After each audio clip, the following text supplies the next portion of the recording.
Hello everyone, I am Jack and I'm back. And let me show you what I'm working on today. So yesterday I sprayed this with PVA and I was on schedule. I thought I was going to get all of these patterns cut out and chop strand mat fiberglass and get it on here and actually get it cured and ready to use. Yeah, well, overly optimistic is an understatement, but I did get all of the patterns cut out. So what I did was I have a big roll of chopped strand mat, unrolled some of it, cut it, laid it on here and cut out patterns. So if you look, there's a lot of marks on here. You'll see when I put it on there that these marks are meant to align with certain features. In other words, there is a crease there. There is a red mark that goes along that crease. There's a red mark that goes around all of the edges. There's a red mark for the fender opening, wheel well opening. There's marks all along for this zigzag area and how it goes. So what I do is I mark like this edge right here, and then I mark this low spot right here, and then I mark this edge right here. I leave extra because once you lay this, like a big piece like this down, it doesn't want to move afterwards. What I did here was I put wax on top of the PVA. Here's the wax I use. Make sure if you do this and you use wax that it does not have silicone in it, because that's supposed to cause issues when it comes time to paint. Fish eyes specifically. In the past, sometimes there's all kinds of different ways to do this, but before the PVA, a lot of people wax the surface and then they spray the PVA on. I stopped doing that because PVA is water-based. When you wax a surface and you put water on it, it makes the water bead up. What happens with the PVA when you spray it on, it beads up. So what you have to do is you spray a mist coat with such a light mist that you can barely even tell it's coming out of the gun. What happens then is it ends up being a whole bunch of tiny droplets. If you spray too much, it beads up and it runs. So you have to put it on so thin that it doesn't run, which is, like I said, a very, very light mist coat. To get enough PVA on that way, I end up having to spray 10 coats of PVA, all mist coats. What happens is the first coat makes a bunch of dispersed, we'll call them bubbles or whatever, drops. Then the second one goes in and fills in some of those spaces in between those drops. Then the next one fills in, the next one fills in, and finally, about the 10th spray, you finally get something resembling a solid layer. The instructions say, spray one mist coat and then heavy, let it dry completely, and then heavy spray almost to running. Doesn't work for me because it literally has run every time I tried it that way.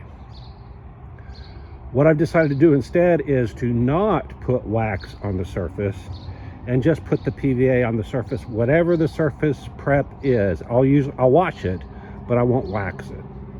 What happens then is I don't end up with all of those small bubbles, droplets, unless the surface happened to have been recently waxed, and then I do. But in this case, this thing hasn't been waxed in ages. So I just washed it with soap and water, hit the areas where there was some paint and stuff with acetone, that glue that was on there. That glue sucked. It actually, just so you know, it's the glue that's on the silver tape. There's different kinds. This is a thinner silver tape that has a paper backing. The other one, and a thin glue. The other one has kind of a thick glue on it. That stuff, it's like bubble gum. So it works great because you can shape things, but getting it off just sucked. Took acetone. It took an hour total to get all of that off.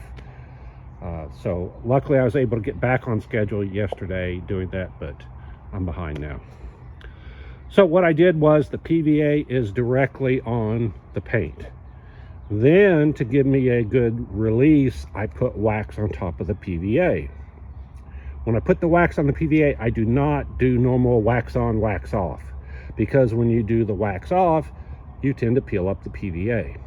The other reason I don't wax underneath the PVA is then even when I put the wax on thick, sometimes the PVA peels up because it is not stuck to the surface very well because of the wax.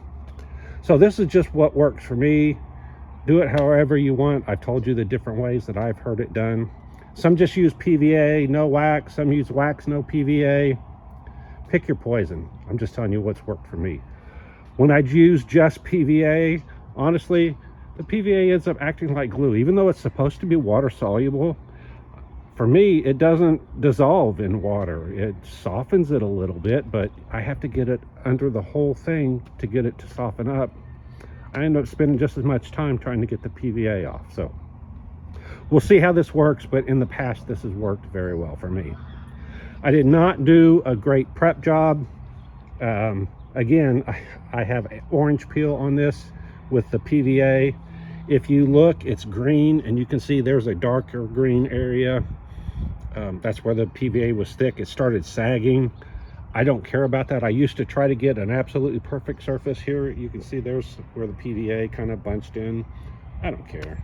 So what I do is I spray it, and then if I get it a little too heavy and I see something like that, I get one of those little foam brushes. I've got one around here somewhere. And I get rid of the worst areas, try to get it before it gets too solid.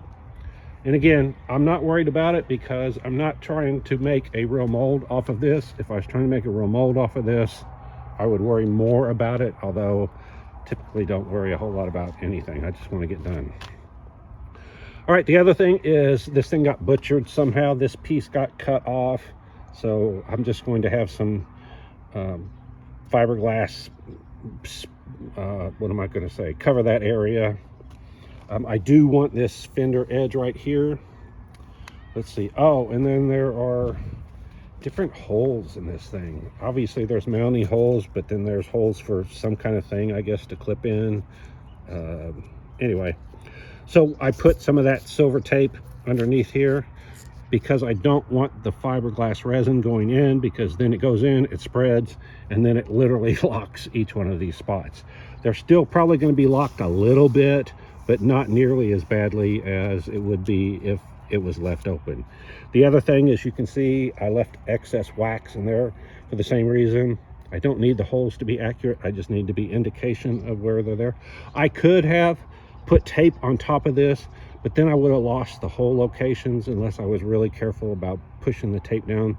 This way I see where all the hole locations are, and I'll just drill them out after I make the part. Let's see, another thing I could have done was to use cloth here, because it could do these corners a little bit better, possibly. A third thing I could do is use chopped up carbon fiber, chopped strand mat. You can buy it in loose little pieces, 1/8 of an inch, 3/8 of an inch, whatever, and you make a slurry out of that and the resin, and then you put it in these corners. If I cared about these corners being 90 degrees or as close as possible, I would do that. I don't care. All I care about is this surface to where I can put screws in it and mount it. Ideally, I want the back side of this. So I would, if I wanted to make one of these for real, it would be hard to do to get both sides to look good, but the back side is what mounts to the front of the car. Let me show you, just so you'll know. So right here, so there's the square holes. Again, I don't know what they're for, but there's the screw holes that holds this in place, and then there's where those two big holes are, right there and right there. So that's what I'm trying to do here. I want to know where those holes are.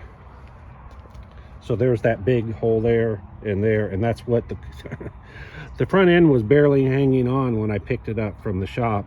I didn't know that at the time, but when I went to take this off, I noticed the screws. I didn't have the right size torque screws, and I looked at it and said, wait a minute, it looks like I can just lift this thing straight up. Sure enough, it lifted off.